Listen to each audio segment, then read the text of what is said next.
Sehr geehrte Damen und Herren, ich will die Begrüßung eigentlich kurz halten, denn unsere sehr geehrten Abiturientinnen und Abiturienten wollen eigentlich nur ihre sehr begehrten Abiturzeugnisse und Abiturzeugnissinnen abholen.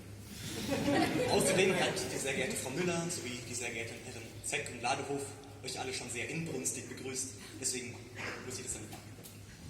Beginnen möchte ich aber jetzt mit einem kurzen Auszug aus Johann Wolfgang von Goethes Magnum Opus Harry Potter.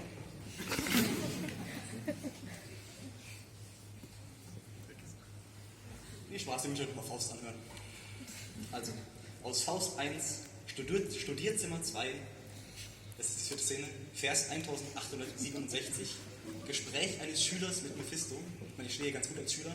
Der sagt, das ist Mephisto.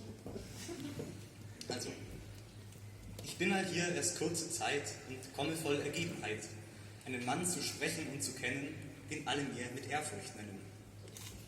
Eure Höflichkeit erfreut mich sehr. Ihr seht einen Mann wie andere mehr. Habt ihr euch sonst schon umgetan? Ich bitte euch, nehmt euch meine an. Ich komme mit allem guten Mut, mit leiblich Geld und frischem Blut. Meine Mutter wollte mich kaum entfernen, möchte gern was Rechts hier außen lernen. Da seid ihr eben recht am Ort. Aufrichtig, möcht schon wieder fort. In diesen Mauern, diesen Hallen will es mir keineswegs gefallen. Es ist ein gar beschränkter Raum. Man sieht nichts Grünes, keinen Baum. Und in den Sälen, auf den Bänken, vergeht mir Hören, Sehen und Denken. Nun, die Einstellung, die dieser neue Schüler teilt, ist wahrscheinlich den wenigsten von uns fremd. Ich für meinen Teil fand es in der Grundschule schon unfair, dass wir nach 5 Schultagen immer nur 2 Spaßtage bekamen. Aber, ich muss zugeben, irgendwann war der Spaß dann gar nicht mehr nur auf die Spaßtage konzentriert. Es hat sich alles ein bisschen vermischt. Schulfamilie und so. Und ganz so schlimm wie der Schüler aus Faust haben wir es dann ja auch nicht. Man sieht definitiv was Grünes und auch einen Baum. Was man sagen muss, die Umgebung des KAGs ist wirklich schön.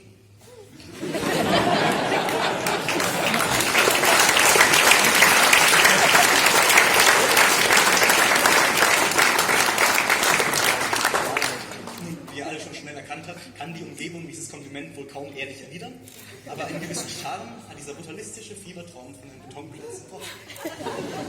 Das würden selbst die frustrierteren Schülerinnen und Schüler bestätigen. Aber jetzt stehe ich hier und Erwartungen lasten auf mir. Die Schulleitung will hören, wie toll ihre Schule ist. Die Schüler wollen alle hören, wie kacke Schule ist. Und die Eltern wollen alle hören, dass ihre Kinder hochbegabt sind.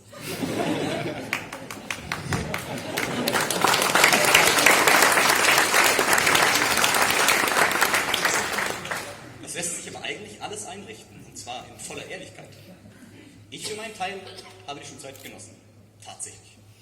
Das lag zwar eher am sozialen Aspekt, aber ich kann nicht leugnen, dass das Wissen mir gut getan hat. Denn sollte mich jetzt jemand fragen, wann war der erste deutsche Bauernkrieg oder welche Fläche liegt unter dem Graphen von f von x gleich 1 durch x verwandt plus 2 im Intervall von 0 bis Pi oder wer verfasste Friedrich Schillers Maria Stuart, dann könnte ich das sicherlich beantworten. Klar, ich will nicht. Und klar, es gibt Google. Aber ich könnte. Eine Frage, die ich nicht beantworten könnte, wäre, was war da nochmal mit der Abifahrt? Aber egal.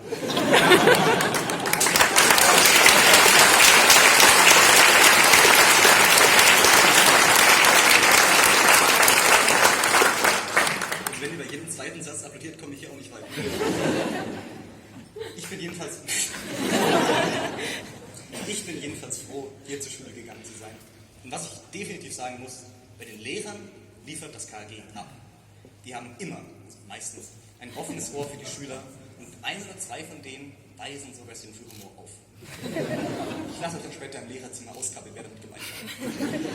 Und wenn ich gerade dabei bin, dankbar zu sein, kann ich auch gleich einer ganz speziellen Person danken. Eine Person, die die Oberstufler jetzt durch die Oberstufe begleitet hat. Eine Person, die selbst am Wochenende immer per Schulmanager zu erreichen war und wie eine Spitzmaus liest.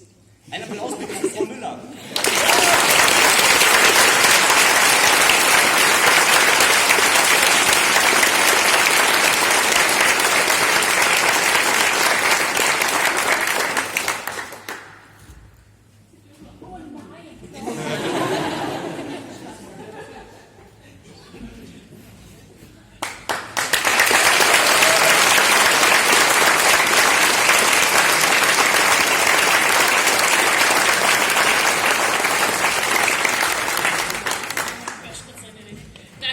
Es war mir wirklich eine riesige Freude.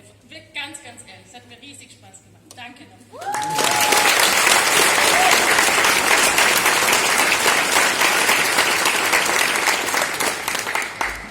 Aber jetzt endlich zu den Eltern. Ja, eure Kinder sind hochbegabt. Wir haben das bayerische Abitur in der Tasche. Geil.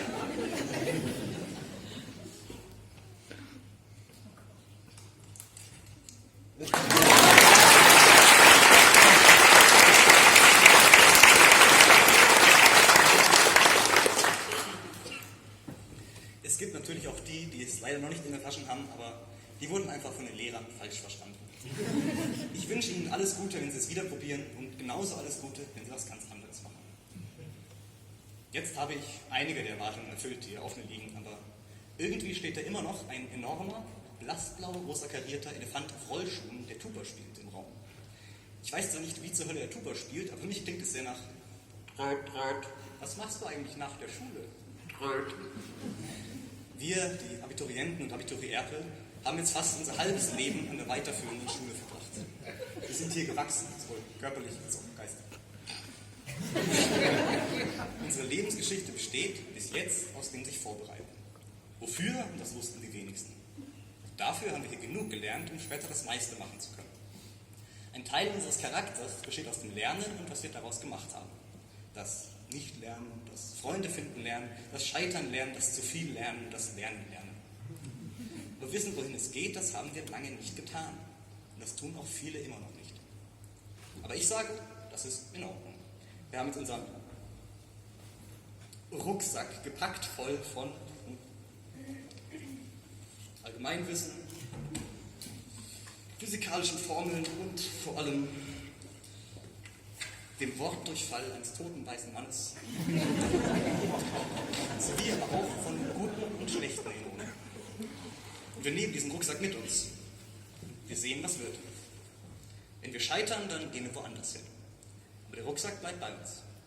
Wenn wir nur einen Bruchteil von unserer Last jemals wieder brauchen können, dann ist das so. Und ich sage Danke. Danke für die Lektionen, danke für die Erinnerungen und danke für die Rückenschmerzen. Aber egal, wie ihr zu eurer Schulzeit steht, hier, meine lieben Freunde, hier fängt eure Geschichte erst richtig an.